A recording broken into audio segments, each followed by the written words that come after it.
Thursday is we talk about mental health, we talk about health matters, we talk about a lot of things when it comes to our growth. Okay, and in studio today we do have the chief operating officer Soilipot Foundation, that is Mr. Atrash, and today we're going to talk about growth mindset versus fixed mindset. Atrash, I saw this. You were giving a speech. You're talking. You're having this conversation. I think 2 weeks ago, on this and growth mindset. I was like, most of the times we just move, we move in our career, and at times you look busy, but looking busy doesn't necessarily mean that you're evolving, right? So then I felt like, we need to have this conversation and find out, what am I doing? Am I looking busy, or am I even growing in my career? Good morning, Mr. Trash. Good morning, Miriam. How are you doing? I'm doing well. Thank you for having me. Yes, I'll be closer to the mic. Thank you for having me. Karibu sana. Let's talk about your journey as a leader and how your mindset has evolved since inception when you were thrust into a leadership position. How would you describe that journey throughout your career? Yes, I think my background is education. Yeah. The big part of my life have been in education, from teaching, classroom teaching, to ascending to institutional head, and then I became the teacher's advisor, and then I became the inspector of schools, and then I became the district inspector of schools, and then I joined Aga Khan Foundation as the program manager, and then I took as the regional manager responsible for Coast and Northeastern region. I think what I realized was my background as an educationist, as a teacher, becoming a kind of independent learner, and having this urge to learn, is when I realized that there is a difference between learning for growth, and this is more about growth mindset, and also stagnating at where you are and believing that abilities, intelligence, performance is a matter of talent, whether you have it or not, is something that you cannot learn. So I was able to differentiate and distinctively between those kind of characteristics, both from myself and also from the people whom I was leading at that particular time. Yeah. Okay, so you've mentioned teachers. There are a lot of roles that you've mentioned, and one can tell that you're moving from one position to the next and to the next. How did you ensure that? How did you know it's time to move? I think basically I was yearning for growth every time. I was always moving my goalposts ahead, pushing for more every time. Yeah. And the time I feel that I had reached a level where I feel I was no longer learning, then I would yearn for more, either opportunities or for self-learning, or endeavor to do something different from what I traditionally or used to. And that's really helped me. It helped my growth, both professionally and as a person. Yeah. We get to spaces where we get stuck and you feel like you're stagnating in your career. You've been in a place for 4 years. You've been in a place for 5 years, 6 years on, and you're stuck. And mentally, you're asking yourself, what do I do? How does one get out of that space of getting stuck and not knowing what to do or even how to get out? That's a very good question, Miriam. Allowing yourself to get stuck is a personal choice. Because there are a lot of other things that you can do based on the capabilities and abilities you have at that particular time, and then making sure that those abilities are utilized. And many people, they would want to sell their abilities, they would want to sell their skills, but there are also other avenues where you can apply your abilities, like, for example, doing social services. When you do social services, like you become a board member or you become a community leader, when you have that opportunity, you demonstrate your capability, and people see those capabilities, and they would want to utilize those capabilities, even now in the avenue of payments or remunerations. But the moment you stick your mind that, for me, to demonstrate and also to apply my capability, there has to be remuneration. And I think that's a mindset that hold people at one particular place. I like that you brought that up, because most times when you're given a role, we always ask, does it pay? What is in for me? Yes, what is in for me? Yeah. Why am I doing it for free? Yeah. You know? Yeah. I do not want to volunteer. Yes. Nimeteseka. How does one balance that? Because honestly, we have the what is in it for me. And we also have a side of we have a section of a group of people who say do not offer you services for free. Yes. Yeah, definitely everybody is working for money, so that you meet your own needs, either basic or secondary needs. Yeah. But then there's also life beyond that. There are people who also need your support. There are people who also need you those capabilities, and they cannot afford to pay for them. So in the spirit of patriotism, in the spirit of volunteerism, then you have to offer them. So how you divide your time to make sure that my time, about 60%, 70%, I will offer it to the areas where I feel I get my daily bread. But you must also set aside some time for you to support communities, for you to support the society. And in that way, you are also not only building your name, but you're building your brand as a person, as Miriam. And then you get a lot of people who now feel your leadership. They feel your presence, and they feel that you have a lot to offer to support the society and make the society, our country a better place, or the community where those people are living, and you're in that part of the community, a better place for everybody to live. Okay, now let's go to growth mindset and fixed mindset. How would you define a growth mindset? A growth mindset is a belief that abilities in me, intelligence in me, is something that is learned, is something that I can develop through practice, it's something that I can develop through resilience and perseverance. That's the growth mindset. And the moment you have that, then you develop this motivation to be a continuous learner. Every time you want to learn, every time you want to research, every time you want to discover. And in that way, those are the avenues that helps you to grow. Those are the avenues that pushes you to reach where you want to reach. So that's how the growth mindset is defined. Okay, and how would you distinguish between a fixed mindset and a growth mindset in a workplace? So the opposite to that, you'll find that a person with a fixed mindset, they believe that talent is given. They believe that ability is given.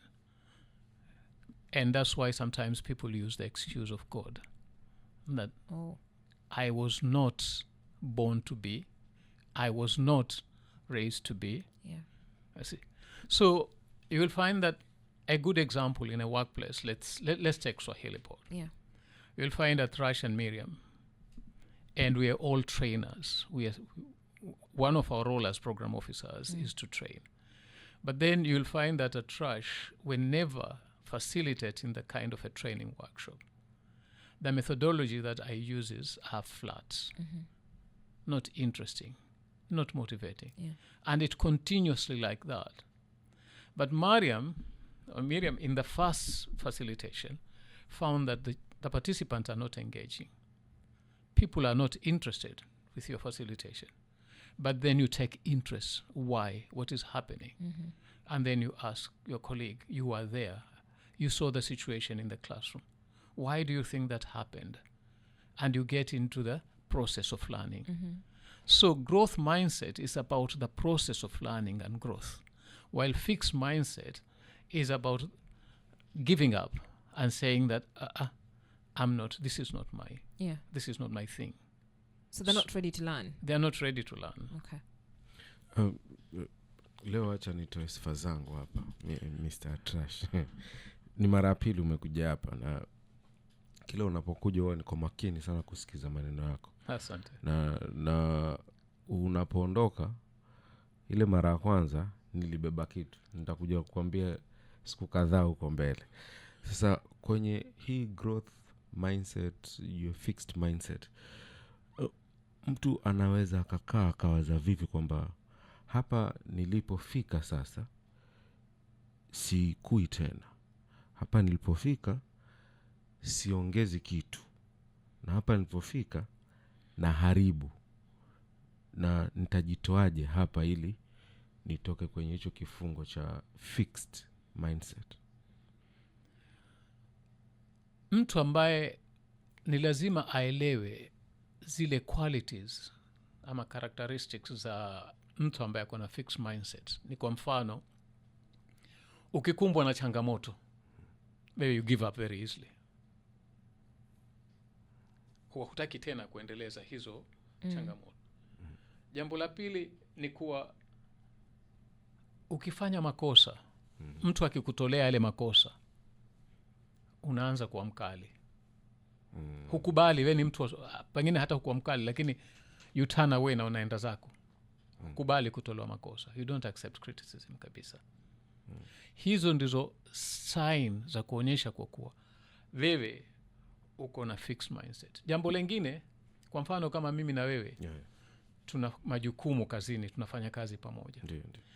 Lakini ukiniona mimi napanda, kazi yangu naitekeleza vizuri, hata bila ya kusema, ndani ya moyo wako wewe wasikia wachomeka. Wasumbuka.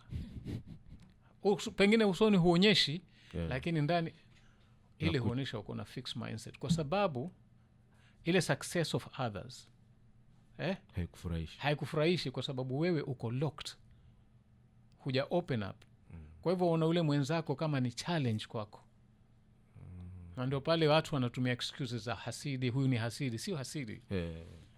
Na watu ambao wamekuwa na kwenye fixed mindset, kuna history behind that. Na watu ambao wamekuwa na growth mindset, kuna history behind that. Kwa mfano growing up, Miriam, wewe uko na daughter wako. Kwa mfano every time yule daughter wako akifanya makosa,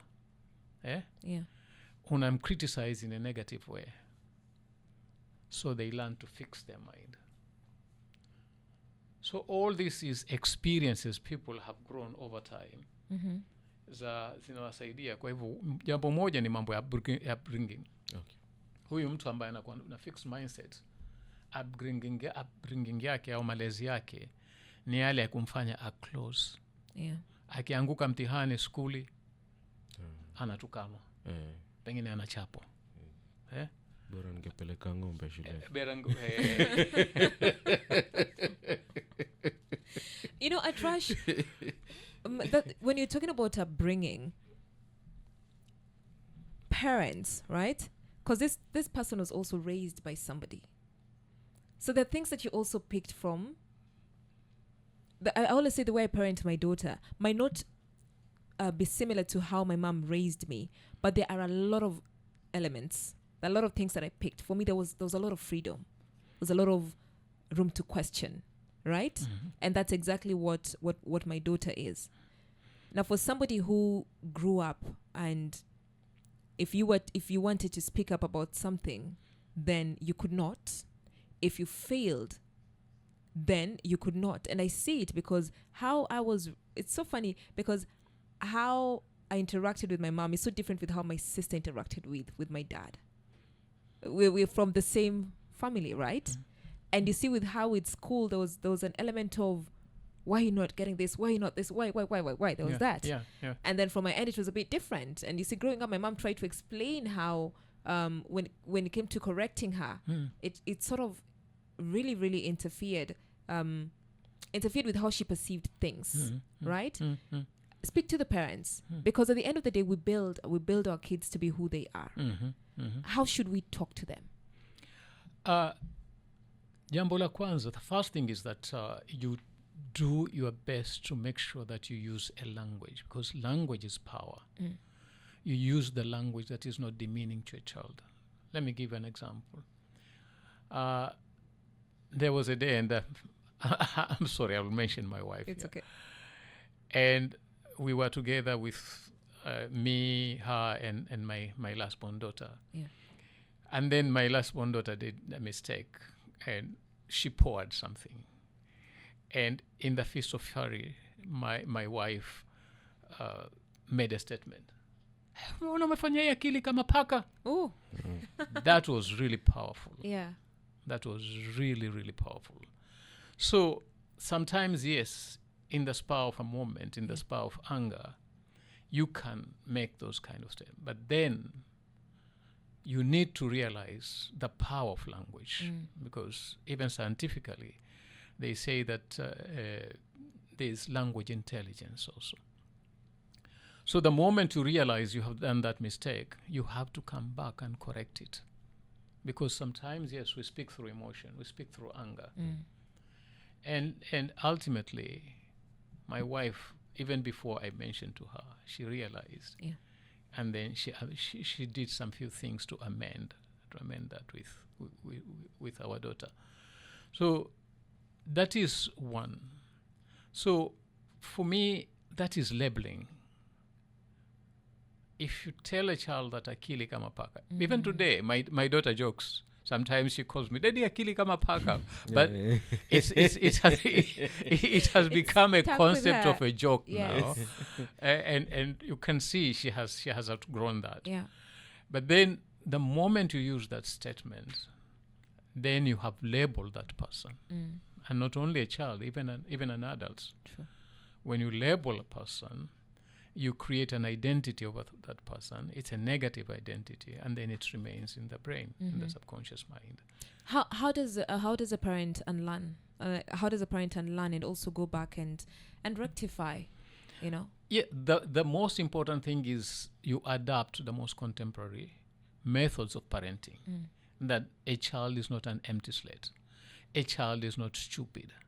A child can reason the way an adult can reason. So the moment you come from those kind of understanding, then you take a child as a person who is responsible in the house, just like a father and like a mother. Of course, there are some parameters that a child know that they don't have to go beyond, based on the culture, based on also the disciplines. And when we talk about the discipline, it's not about caning, it's about the discipline or the culture that is set within the house, within the society. The values, the attitude, the perceptions, those are the things that forms the culture within the house. And you train your child to know that. But ultimately, overall, you know that within the house, within the family space, a child has some level of autonomy to make decisions, to say things that they feel they should say them. I think it's more about how we parent, and especially within the kind of contemporary society. Okay. And the person, looking at the person now with a fixed mindset, can that person change? Can you change this person who feels like that when you say that they believe talent is given, can you change them to move now from a fixed mindset to a growth mindset? And how does one do that? Exactly. Yes, a person can change because there's this whole process of unlearning and relearning. And the first most important thing is for a person to know that I have a fixed mindset. And for this person to know that I have a fixed mindset is when he is able to compare with the people who are advancing. Miriam, you must have experienced this, that you came out of learning institution with other people, and all of a sudden you see that your colleagues are growing very fast. Not because that's the environment that was created by their parent, but because of their own personal efforts and commitment. And then you realize, why am I left behind? And now you engage a kind of a more stronger gear for you to move much faster, so that you are at par with them. So one of the things is you have that kind of internal realization. And then also through reading. Like, for example, there's this scientific concept which is called neuroplasticity. Believing that the brain learns, the brain cells, they have ability to adapt. They have ability to elast, to extend and accommodate more experiences. That's also another thing that... and then the other thing is you understand those characteristics of which, for example, I've talked about people reject criticism. And then when you're criticized, you realize that I become angry, and then you know that I'm not well. I have a fixed mindset. How do I change that? And you become a kind of a process person. I need to learn, I need to improve, I need to grow. Okay. And then also you question some of your past experience. You try to look at your own personal history, your own growth. Was I a person whom, when I was young, I used to receive a lot of corporal punishment? Like, for example, from our side, at home, baba anakulima ukifanya makosa. Madrasa, ustadh anakulima ukifanya makosa. Shule, umepata mwalimu, head teacher, ukifanya makosa anakulima. So that's an environment which made you close. So when you sort of reflect on your history and the kind of growth that you experienced within all this kind of child's environment, then it is able to sort of evoke your mind to tell you that I think you have some kind of abuses that you went through and you harbor in your subconscious mind, and you need to let them out. Okay. How does one's environment play in one's growth or stagnation? I think in the past I've mentioned this. Intelligence is contributed by 3 critical factors, and I mentioned this. One was hereditary, another one was education, the schools that you go to or the learning, and then 3 is environment. So if you grow in a hostile environment, like, for example, in an environment where it's characterized always by war, by clashes, by, for example, abuse of female, then that can be an environment that maybe influence you into fixed mind. But if you happen to grow in an environment which is accommodative, which is receptive, which is understanding, then you have the potential to grow into a mindset or into a growth mindset. So yes, environment in terms of contributing to intelligence plays a very critical role. And I mentioned earlier, fixed mindset and growth mindset is a matter of beliefs. You believe that intelligence is developed through learning, then practice, then you have that. If you believe that intelligence is a given, then, and most people who went through an abusive environment, then they usually believe that it's given. Either you have it or you don't have it. Okay.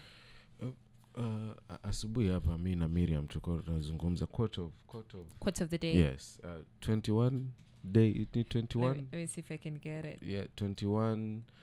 Amesema siku 21 ambazo zinaweza kufanya ikafanya ikawa unachokifanya ikawa ni habit. Okay. It says if you do anything for 21 days in a row, it will be installed as a habit. That was our quote of the day today. Yes. Now, swali linakuja hapo kwenye growth mindset. Hiyo quote inasaidia vipi? Every repeated character becomes a habit. I think that's also another version of exactly what you're saying. So, ikiwa wewe kila siku unafikiria kwa kuwa mimi si mtu wa kutaka mengi, mimi si mtu wa kuweza kugrow kufika pale Miriam amefika. Yeah.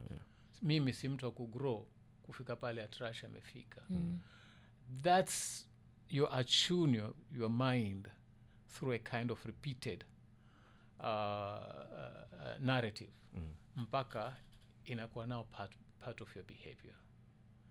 Because there's also a saying, I think this is more of a psychological saying, what you think is what you become. What you become, yeah.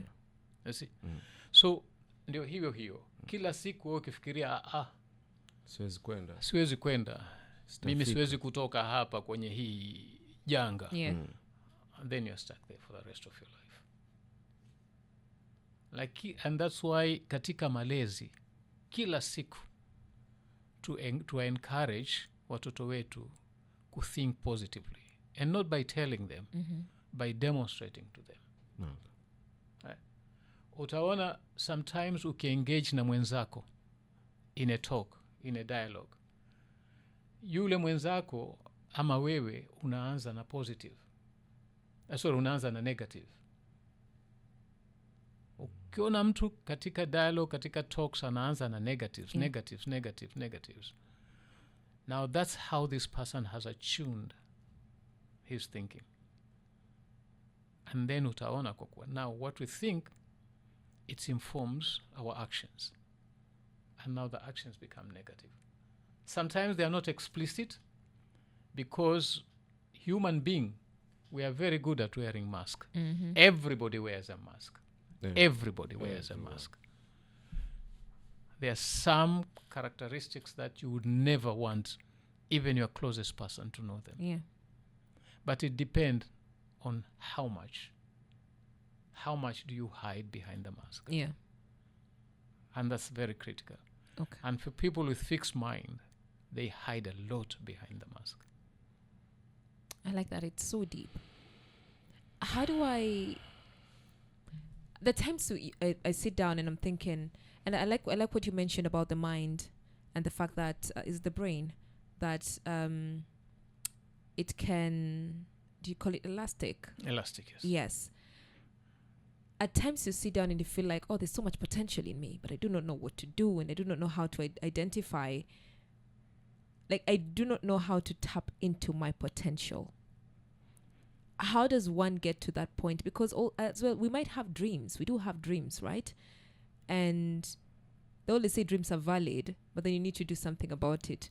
How do I tap into my potential and grow to who I am supposed to be? That's very good. One of the things is, the moment you understand your potentials, your ability, see and look for opportunities to apply those potentials. Don't just sit with them and say that I know this, I can do this, I can do that. Demonstrate by actualizing those potentials. And that's what I said earlier. You know you have the potential. Like, for example, you know I can design. I'm an architect. I can design the best kind of maybe structure with very good clarity and innovation. But then you are just talking about it. You are not applying. You are not actionalizing it. And the moment you actionalize it, then you realize that there is much more that you might not know and you need to explore. See? But unfortunately, most of our young people, and especially when they leave the colleges, when they leave the institutions of learning, at that particular time, their mind is so wild. It's so scattered all over. They know that inside them, they have certain potential, but how and where to apply those potentials now becomes quite challenging for them. How to harmonize it and direct it into a direction where it will be meaningful to them, to their person. Also, it will be meaningful to the society. That's where the challenge is. So unless you actualize those potentials, it becomes very difficult for you to know whether those potentials are relevant, and also whether those potential, how other opportunities those potential can open for you to grow much further. So it's more like taking a risk. Definitely. Yeah. Definitely. And there's a friend I was talking to her yesterday, and she kept on saying she feels like she needs to make a change, and she feels like she's stagnating. She's been in her career or a job for a period of time around 5 years, and she feels like she's stagnating and she wants to change something, but then she doesn't know how to go about it. And I think that's the gray area where a lot of us find ourselves, where I'm in this workplace, I've hit the ceiling, or I'm not excited about it anymore, right? But now what do I do? Very good. For me, there are two things there. Yeah. One is realizing the power of silence, and also understanding the importance of reflective practices. And many people do not use this.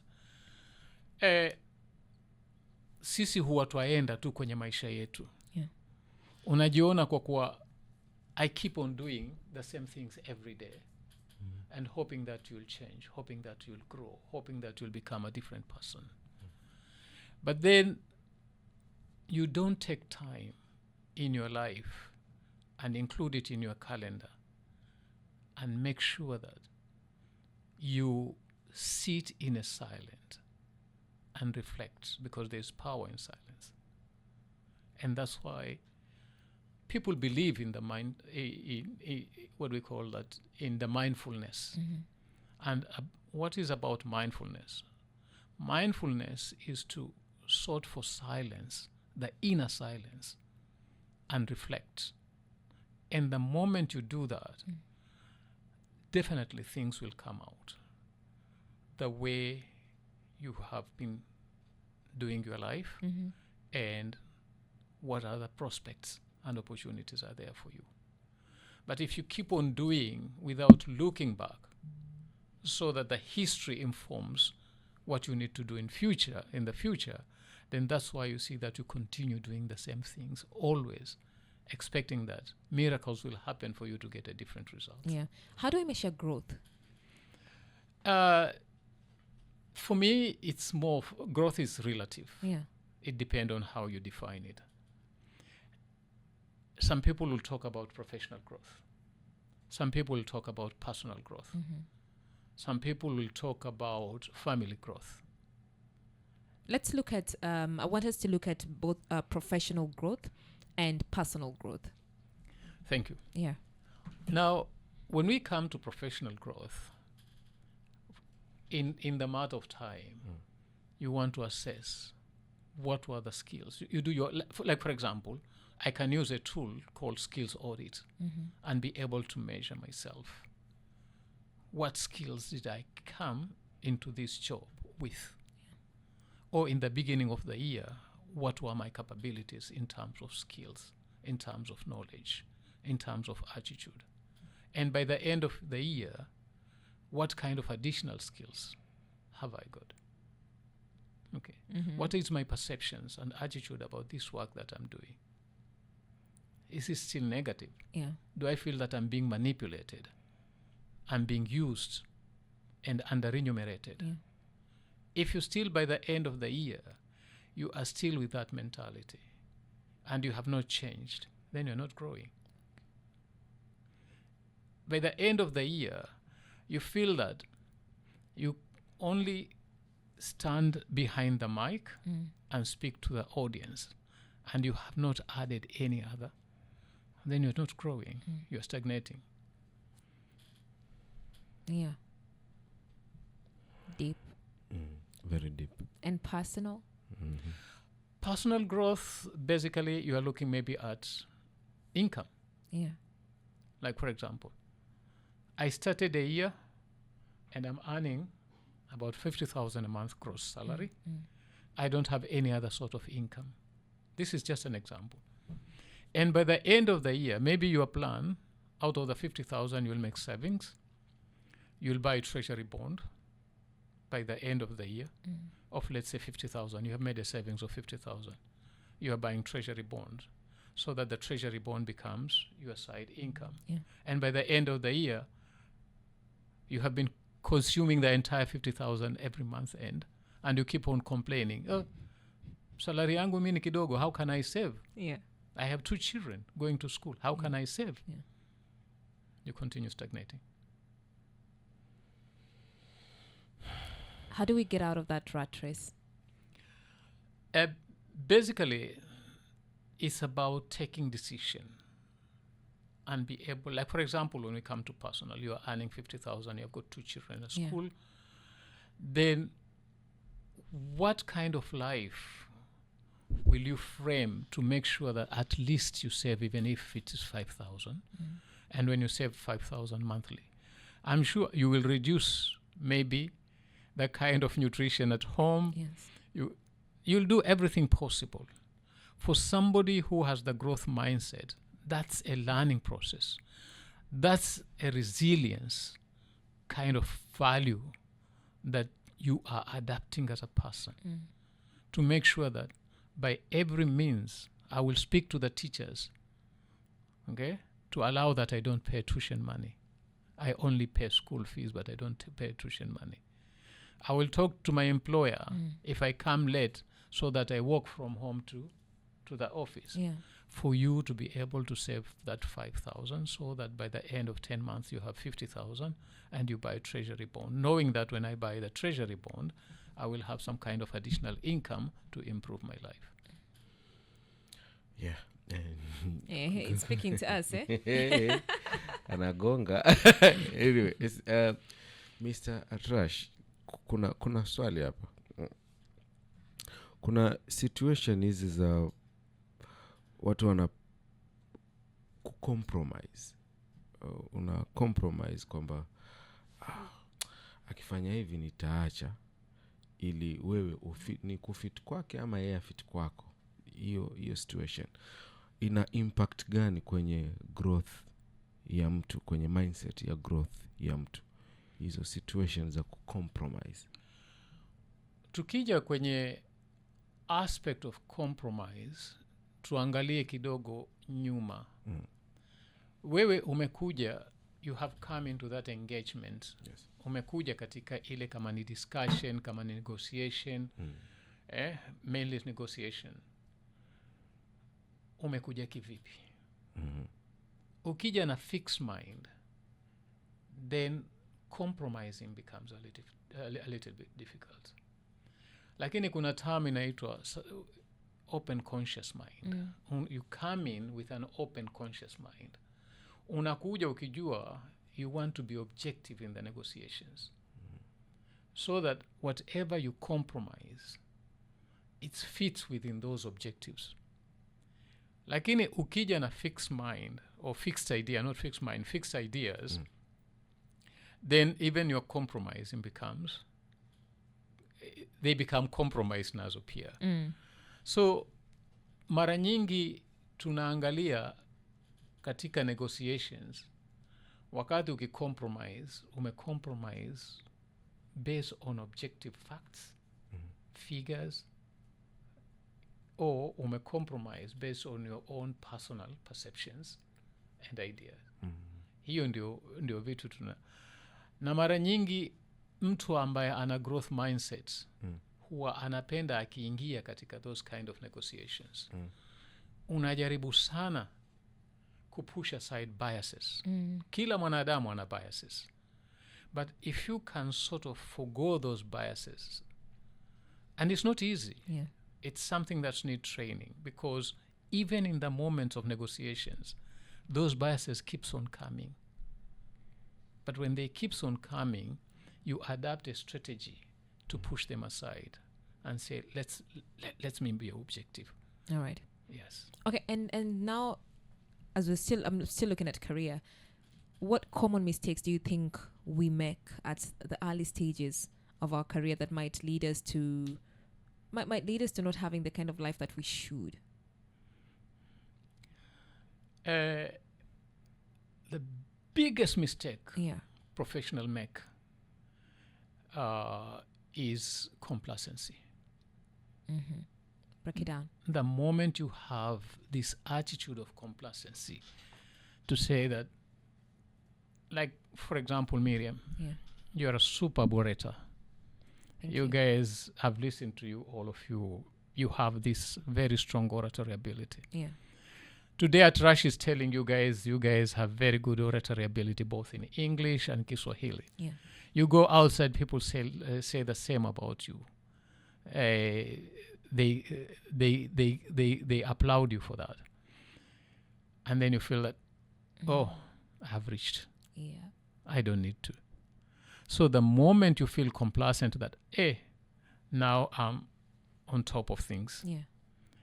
that's a poison for you. Always strive to improve. Always believe that there is room for you to improve, because learning has no end. Mm-hmm. And the moment you believe that learning has no end, you need to improve and grow always. That's when you'll reach the peak in your professionalism. And how do I maintain that balance? I think this is in the book Ego is the Enemy, that says that there's a bit that he talks about understanding that you're not there yet. You know, how do I, in as much as you have received praises from you and the other person, and how do I still stay humble to understand that I'm not there yet and keep striving? You know, because at times ego really, really gets in the way. Yes. Yeah. Yes. One of the things that, and this is arbitrary, it's not scientific, and people talk about this. One of the things is always look at those people who are much better than you, and give yourselves a target to be like those people or to reach where those people have reached. Yeah. Of course, you'll not forget the history where you came from and how it informs your growth. That's very critical. But then the other most important thing is to make sure that, and this comes from my education biases, you have to be a continuous learner. And this is one of the biggest challenges we have in our communities and our societies generally in Kenya. The aspect of reading habits, the aspect of reading culture. And not only, learning is not only about reading. Reading is one of the methodology of learning, but researching, applying methods like discover, wants to discover things, wants to know things. It's very critical, because every time we speak about learning, people think about you have to get a book and read, or you have to open a laptop and get into ChatGPT and be able to research. Different kind of aspects of learning. It can be reading, it can be researching, it can be discovering. Even, like, for example, you told me your daughter is going for, even that is learning. Attending events is learning. So you apply all methodologies that interest you, but you become a continuous learner throughout your life. I like that. We have learned today. Very much. Yeah. Very much. I've been taking notes. Very much. Oh, Mr. Trash, what's your parting shot? Uko na sauti yake? What do you mean uko na sauti yake? What do you mean you have his voice? Oh, you recorded? He needs help. He needs help. You know what? You need to come here so that we may do. This is mentorship. Yes. This is mentorship. What's your parting shot today? My parting shot, especially to the parents, is to make sure that growth mindset and fixed mindsets, these are processes that have been studied and proven, and there's a lot of literature about this. And most of the literature is pointing to how we parent our young children, our children. So it's very critical to make sure that our parenting is above board. We don't subject our children to abuses. We don't we give our children the best parenting that they deserve, so that they don't grow to have fixed mindset, but they grow to have growth mindset and become very contributing people to our society. Thank you so much for making time. And we have been speaking to Mr. Trash. He is the COO, Swahili Pot Hub Foundation. A lot of wisdom